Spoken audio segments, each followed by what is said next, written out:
rin po natin si Kagawad Faye Lopez. Maraming salamat po. At ngayon, check. Phone please. Check please. Ayun po, eto na. Ang pinaka-hintay natin. Pero hindi po ako magpapakilala sa kanya. At sigurado po, lahat kayo ay magagawa at kilala po natin. Okay, dito inip mo. Magpapakilala po sa ating pinakamalang iba, walang iba. Dati rin po natin barangay. Wala pong iba, kung hindi, si Kap Jojo Di Martinez.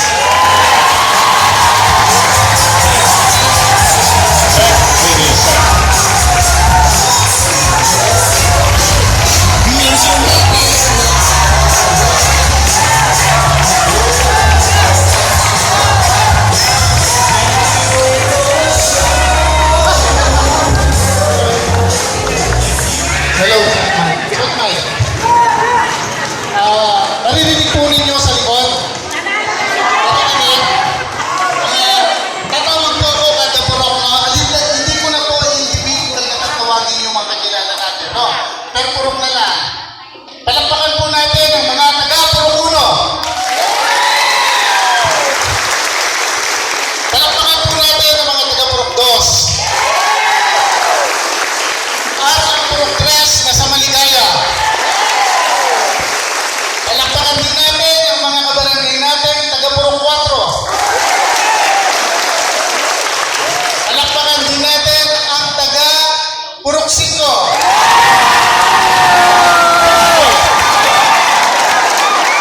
Siyempre, palakpakan din natin ang taga-purok 6, Sitio Magal. Palakpakan din po natin ang mga taga-purok 8. At ganoon din po ang taga-purok 9 na taga-Arwal.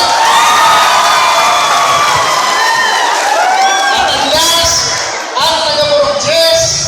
Ay, 7 pala. 7! Ipalipin! At ang huli po, last, ang taga-Bigyan Sikol.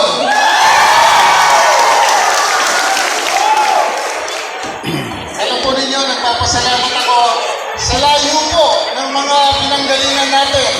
Andito po tayo. Ang ibig sabihin, meron po talaga problema. Gusto ko po sa Team Abilon, mapag-usapan natin kung ano po ang mga bagay na gagawin pa. Hindi ko po sinabing walang ginawang mabuti ang administrasyon ngayon. Kumbaga po, ano po ba ang pwede natin ayusin para naman yung hindi nyo naramdaman, yun naman po ang ibalik na serbisyo para maramdaman natin. Gusto ko ba yun? Una-una po, kailangan po natin dito sa ating barangay ay magkaroon po tayo ng seguridad, edukasyon, trabaho, hanap buhay, no? At syempre, ang importante sa lahat, yung pong kalusugan. So, ayun po, sa Team Abilion, sumobra po yung mga kagawa dahil maraming naniniwala sa kanilang programa, no? Ang ibig ko pong sabihin, uunahin ko muna dahil napakahalaga po ng eleksyon sa bawat ganitong pagkakataon. Unang-una, 2 taon lamang po ang panunungkulan na mangyayari ngayong pong 2023 at 2023 election, 2025 election na naman po. So ngayon, hindi ko pa kakahabaan. Mag-aalas 10 na yan, alas 9 na, no? Ay, hanggang 9:30 lang po tayo. Kasi may mga gagawin pa po kayo sa bahay o yung iba papasok pa bukas. Sandali lang po ang sasabihin ko. Ako po mga 28 minutes, 2 minuto na lang po kayo.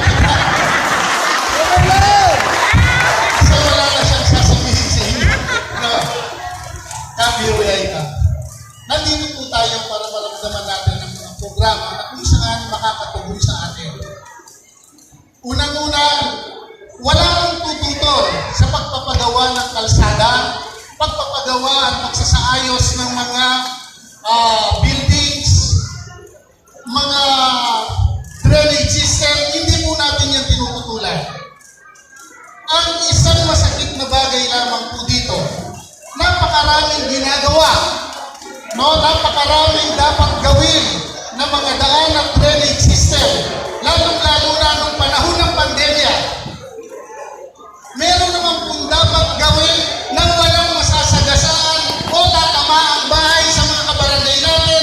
Bakit yun munang inuuna? Panahon ng pandemya, panahon ng pangangailangan, walang trabaho, walang pagkain, didemolish pa ang bahay nyo. Isa pa, dito, totoo po ba o hindi? Malaki po talaga ang problema. Ikalawa, inuulit ko, hindi po ako tumututol sa magandang pagpapagawa ng kalsada o drainage system. Pero, ginawa po ba ng barangay na bumaba sa kada purok, alamin kung sino ang nagdadialysis, sino ang nagkekemo, sino yung may mga alta presyon na dapat nagkakaroon ng maintenance? Pinuntahan po ba kayo para alamin kayo?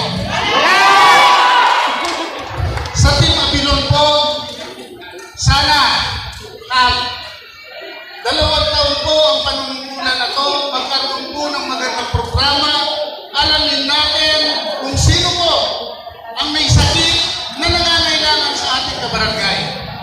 Yung mayayaman na nakatira sa subdivision, kaya-kaya po nilang pumunta sa ospital na magagara. Makakapagbayad sila. Ang problema po sa ating mahihirap, dadalhin na lang tayo sa public hospital. Minsan, wala pa po tayong pambiling gamot.